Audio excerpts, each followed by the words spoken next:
Hey, what is up, guys? Welcome to a new video. My name is Prince Meyson. As you guys know, every once in a while I do this high-end retouching of views when I have an image that I retouch that I really like. And today we have one image like that, which was an image I showed in Toronto recently. Absolutely love this image, and I love the retouching, to be honest. Really love it. So I just wanted to give you guys a quick overview on how I retouch this image. Now, I used most of my retouching assets, which are my retouching lots, or I would say my skin tone lots, and my actions, my retouching essentials pack. So if you don't have any of those, then I would say you should get my retouching essentials pack. It's really amazing. 14 amazing actions to help you retouch better and retouch faster. But if you are not interested, then any other action pack will work for you for the most part. Then also I use my skin tone lots. I'm just saying this at the beginning so people don't get disappointed halfway through it when I show you guys the skin tone lots that I use if you don't have them. But I use my light skin tone lots. So yes, the link to all those things will be in the description below. So if you are trying to get something that looks similar, then you can get my retouching essentials pack or my skin tone lots for color grading skin. Also, if you want to learn micro dodge and burn, I have a micro dodge and burn masterclass out. Links to that will be in the description below. If you just want to learn retouching in general and learn everything, I have my beauty retouching masterclass. Links, like I said, to everything will be in the description below. So yeah, without further ado, and not wasting your time, let's get straight into this. So I'm just going to pull my layers closer, and then I'm going to turn everything off and show you how I started. Now, before we start, I would like to go into Capture One and show you exactly what the before looks like. This is not the photo shoot, so go to Open Recent, and this is the photo shoot. Okay, great. So this is our photo shoot right here. Just do this picture-in-picture style, and this is what the before looked like. But why did I zoom in that much? But this is straight out of the camera. This is after my Capture One adjustments. I didn't really do much in Capture One. I think all I did was just mess around with my levels, and that was just about it. This was shot with a Fuji GFX. I'm just going to go to information and see. Yes, this was shot with a Fuji GFX camera and GFX 100S, and also shot with a GF 120mm f4 macro lens. I think it's macro, yes. So that's what this was shot with. So this has a lot of information in it, and it's about 200 megabytes. So if for some reason my Photoshop is hanging and you're seeing the spinning wheel from Mac, just put that at the back of your mind. But yeah, so all I did was just adjust my levels here, pulled in my highlights, crushed my blacks, and that was about it. And then I took the image into Photoshop, and this is what it looked like. Now, a lot of these layers here, I probably do not know what I did in them, so I'll probably have to look look a bit more into it to see exactly what I did. But let's just start. The first thing I always do is my basic frequency separation. So I just use it to take out a lot of flyaways. You have blemishes on the skin. I take all those out, but not just my basic frequency separation for taking those out. I also use the clone stamp tool before that to just take out like a lot of the flyaways, and that was the first thing I did. Just take out those flyaways, and immediately you can see the image looks a lot better. So I'm just going to zoom out so you can see that. Just move this to the side here. So before, after, just by removing the tiny flyaways on the head, the hair right here on the side, it just makes the whole image look different and cleaner. And then I did my micro dodge and burn. Like I said, if you want to learn micro dodge and burn, I have a micro dodge and burn masterclass out there now. I've also taught it on my YouTube, so if you just want something simple like a refresher, you can watch the micro dodge and burn video on my YouTube. I'll put a link up here somewhere. And if you want the masterclass, then check the links in the description below. So micro dodge and burn is really good in the sense that it just helps you take out a lot of those highlights and shadows that make your subject, the transition between the highlights and your subject, just make it look weird. The transition between the highlights and shadows on your subject, it just, that's it. This is after micro dodge and burn. I really don't have a lot to say about micro dodge and burn. It's just amazing, right? Then I did a little bit of micro dodge and burn again. If you get my actions and you use the complete micro dodge and burn, what it does is that it complete dodge and burn. What it does is that it creates two micro dodge and burn layers for you that you can work on, and just, you know, helps you get the image looking really good. So I'm just going to zoom in so you guys can see that, bring that down here. So this is the before and this is the after. You can see the whole image looks really nice and clean. I mean, this can pass up for a retouched image and you'd be good, but you know, we had to take it a step further.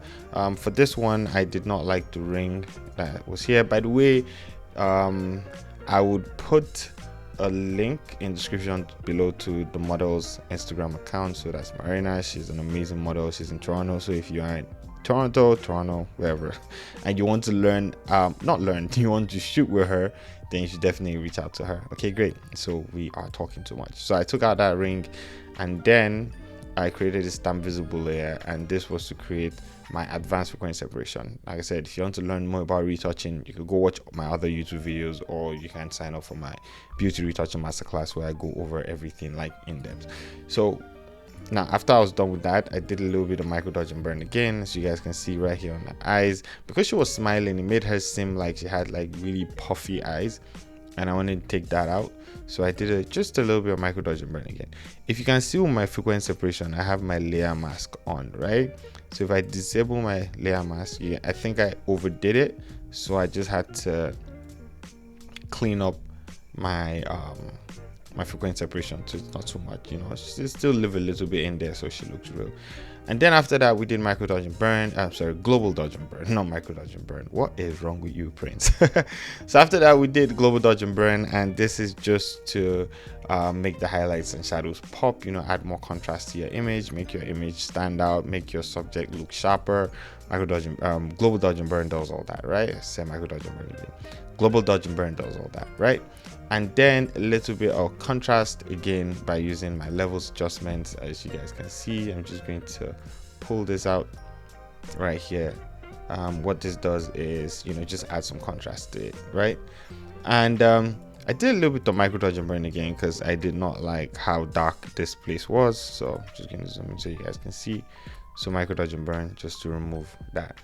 And after that, whiten the eyes. You know, with the eyes, you always have to make it subtle. That's something that I did not learn a long time ago, and I just learned recently. You know, you still want the eyes to look real. You want it to look human and not just pale. So, you know, just a little bit of eyes and teeth whitening. By the way, I have my eyes and teeth whitening actions out for free, so you can go check out my digital store. Links in the description below for everything. Look, everything, like whatever you want to do in life, links are in the description below. Okay, I'm done joking. And then I did my eyes and teeth whitening again just for the teeth. I'm just going to zoom in and show you guys that. Look at how subtle that is. Makes the whole teeth look better, right? Yep, we've gotten a spinning wheel, and whenever I zoom in and out, I get that. Oh no, teeth. So that's our before. Is that coming up? Yep. And this is our after. Sorry, my system is pretty slow. I don't know, Photoshop has been messing up recently with my 200 MB file. Okay, great. Then like I said before, let's see how before again for the teeth.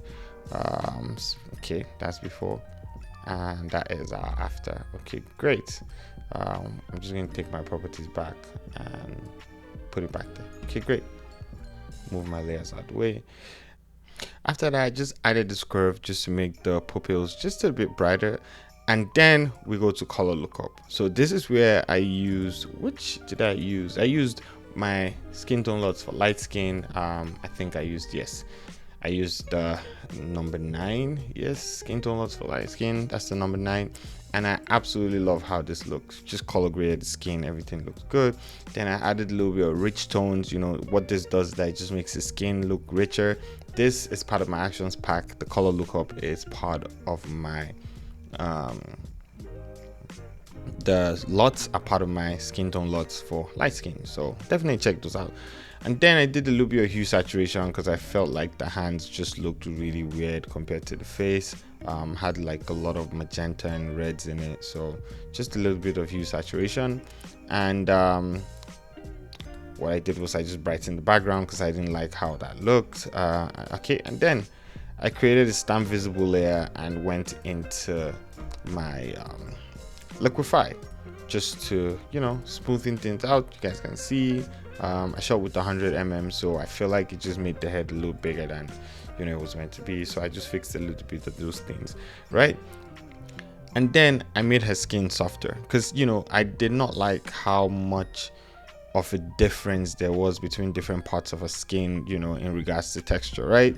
So I just made the whole skin just a little bit softer, you know. I don't know if you guys can see that. So before, after. So if you look around here, I'm just going to zoom in for you.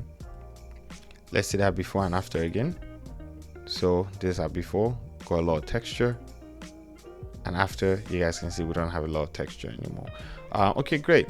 And after that, what I did was that I created a new layer and I used the clone stamp tool to take out some things like right here, some textures right here around the lip that I did not like. So I just took those out. You know, I'm extremely meticulous nowadays when it comes to retouching. So yeah, right here at the top of the head, if you can see, it just looked a little bit pale right here at the top of the head, and you can see like the major difference between her skin tone here and right here, which is normal because she has hair blocking her head, right? But what I did was that I just added some contrast to that using curves adjustment, and then I created another curve adjustment to just remove some places that were extremely dark around that, which is basically just micro dodge and burn, to be honest, right? Okay, great. Created a stamp visible layer again, added some tiny texture to the skin. Yes, you know, just make everything a lot more even. Then I created a selective color layer at the end just to add some reds to the hand back because I just felt like, you know, it was a little bit too pale. And that's about it. That is our image, right? Let me show you the before. This is the before when we came into Photoshop, and this is the after right now. Before, after. You let me know if you absolutely love this, and if you want to see more retouching overviews, let me know. But this is about it. You know, I mean, this retouching took a little bit of time, and also because the model did her makeup and she was really good at it. You know, we couldn't get like a professional makeup artist because we're just trying to shoot as fast as possible. But yeah, so she did her makeup, she was really good at it. Obviously, if we use the professional makeup artist, there'll be like one or two things that they'll be able to do better that will make the retouching process faster. But you know, sometimes you just have to shoot what you have, and she did a great job, you know. And yes, and now we've taken the image from where it is right here to this. Absolutely lovely. Anyways, thanks so much for watching today's overview. I hope you guys love it, and if you want to see more retouching overviews, let me know. If you want to see more retouching videos, let me know. Just put your comments down, and just let me know what you want. Anyways, thank you so much, and I'll see you guys in the next video. Have an amazing day, guys. Peace out.